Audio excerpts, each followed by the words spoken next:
Hi, today I am going to give you 5 uses of the verb get.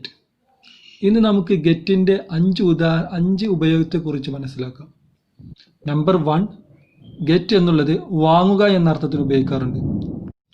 ഉദാഹരണം, I need to get some new clothes.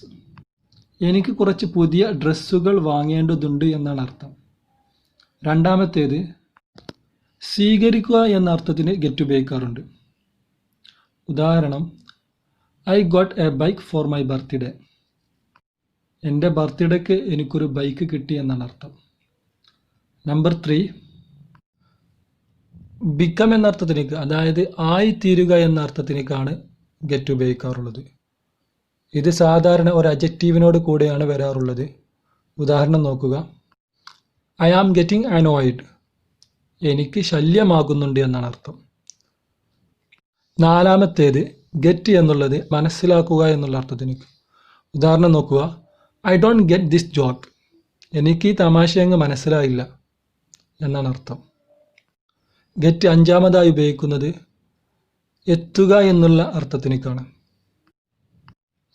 What time will you get here? നിങ്ങൾ എപ്പോഴാണ് ഇവിടെ എത്തുക? നിങ്ങൾ ഏത് സമയത്താണ് ഇവിടെ എത്തുക എന്നാണ് അർത്ഥം. നിങ്ങൾക്ക് ഈ 5 ഉപയോഗങ്ങളും മനസ്സിലായി എന്ന് കരുതുന്നു. See you next time.